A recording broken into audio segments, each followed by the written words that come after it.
আজ আমরা কোন পার্কে ঘুরতে এসেছিলাম আর পার্কে এসে যে এমন কাণ্ড দেখতে হবে যেটা তো আমি স্বপ্নেও ভাবতে পারিনি। তো চলো পুরো ঘটনাটা তোমাদের আমি প্রথম দিয়ে বলি। হ্যালো বন্ধুরা, আজ আবারও চলেছি একটা নতুন স্যাঁড়াভাঙা ব্লগ নিয়ে। তো আজ যাচ্ছিলাম আমরা কাজে, কিন্তু ট্রেনে উঠে শুনি যে আজ আমাদের কাজ হয়ে গেছে ছুটি, তাই সামনে ছিল বেজবিজ। তো ওখানেই নেমে পড়লাম, আর বেজবিজে নেমে এখন সবাই মিলে ডিসকাস করে ঠিক করা আছে যে কোথায় যাওয়া হবে। তাই খুললাম আমরা গুগল ম্যাপ, কিন্তু গুগল ম্যাপ খুলে দেখি সামনে আর কিছুই নেই, শুধু আছে একটা পার্ক যেটার নাম হলো নেচার পার্ক, যেটা আমরা বাপ জন্মে কোনোদিন যাইনি। তাই ঠিক করলো ওখানেই যাওয়া হবে আর গিয়ে পর্যবেক্ষণ করা হবে যে কিরাম কি লাগে। তো ওটার নাম আমরা অনেকবারই অনেকেও শুনেছি, কিন্তু কোনোদিন আমরা চোখে দেখিনি। তো গুগল ম্যাপের ভরসা করে তো এখন আমরা হাঁটতে শুরু করে দিলাম ওই দিকেই। তো রাস্তায় উঠতেই প্রথমেই চোখে বললো আমাদের রাস্তার স্যাঁড়াভাঙা কাদা, যেটাকে বলে হয় মালাই দই, যেটার থেকে মাথা খারাপ করা স্লিপ খাওয়া যাবে।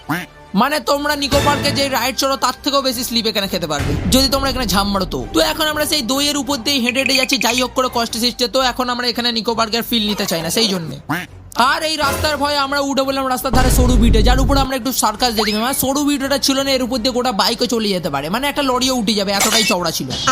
আর সার্কাস দেখানো শেষ করতেই সামনে দেখি আবার বাঁশও পড়ে আছে, মানে বাঁশের আবার ডিজাইন করা আছে। মানে তোমাদের জীবনে যদি বাঁশ না দিয়ে থাকে কেউ, তাহলে এখানে তুমি অবশ্যই বাঁশ নিয়ে যেতে পারো, এখান দিয়ে নিয়ে গিয়ে নিজের সাহায্য করতে পারো নিজেই। তো যাই হোক, ফাইনালি চলে এসেছি এখন আমরা নেচার পার্কে। আর 25 টাকা করে 4 জন মিলে 4টা টিকিট কেটে ঢুকে পড়েছি এখন আমরা ভিতরে। মানে 25 টাকা করে, মানে জীবন শেষ হয়ে যাওয়ার মতন টাকা নিয়ে নিয়েছে গাইস আমাদের থেকে। তো চলো ভিতরে গিয়ে দেখা যাক কোন জন্তু ভিতরে পাওয়া যায়। 25 টাকার টিকিট যেটা দিয়ে আমরা ঢুকেছি তার জন্য। তো লোকেদের মুখে যেটা আমরা শুনেছি যে ভিতরে অ্যানাকন্ডা বাদে সবকিছু তোমরা দেখতে হবে, মানে জোড়া জোড়া প্রজাতির বস্তু। আর একটু এগোতেই আমরা বুঝতে পারলাম কেন এটাকে নেচার পার্ক বলে। মানে এদের কাণ্ড দেখো, মানে কোন লেভেলের বুদ্ধি, মানে কোথায় বসে গেছে এরা, মানে কি করে নাবে এরা এত নিচুয়। তো তারপরে আমরাও একটা সুন্দর সামনের ভিউ দেখে সেখানেই আমরা বসে বললাম। তো সামনের ভিউটা তোমরা দেখতে পাচ্ছ খুবই সুন্দর, তার সঙ্গে পিছনে আছে আরো একটা পুকুর যেটাকে আরো সুন্দর লাগছিল, মানে ইচ্ছে ছিল ঝাঁপি মেরে দিই। তো এই সুন্দর জায়গাটাতেই আমরা বসে হালকাভাবে পেট পুজোটা সেরে নিলাম, কারণ কাজে যাওয়ার জন্য আমরা নিয়েছিলাম টিফিন। তো টিফিন গুলোকে এখানে বসে বসে ঝটপট সেঁটে দিলাম। তো তারপরে মন ভর্তি এনার্জি এবং পা ভর্তি জোর নিয়ে আমরা আবারও এক্সপ্লোর করতে শুরু করে দিলাম। আর সামনেই দেখা হলো আমাদের সাথে নাগমণি, মানে কেউটে ভাই।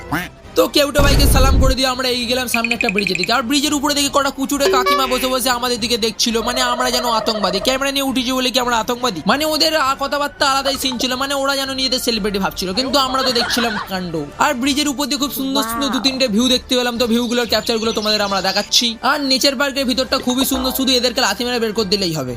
তো ব্রিজ দিয়ে নেমে পড়লাম, আর এবার আমরা এখান দিয়ে বেরোবো, কারণ হয়ে গেছে অনেকটা লেট, কারণ আমাদের বাড়িও যেতে হবে, কারণ কাজে যাইনি যেহেতু বাড়িতেও যেতেই হবে। তো চলো এবার আমরা পিছনে গেট দিয়ে বেরিয়ে পড়লাম, আর সামনে এখন হেঁটে হেঁটে যাচ্ছি আমরা ব্রিজের দিকে। তো আজকের ব্লগটা আমরা এখানে শেষ করছি, দেখা হচ্ছে খুব তাড়াতাড়ি আরো কোনো নতুন স্যাঁড়াভাঙা ব্লগের সাথে। ততক্ষণের জন্য টাটা।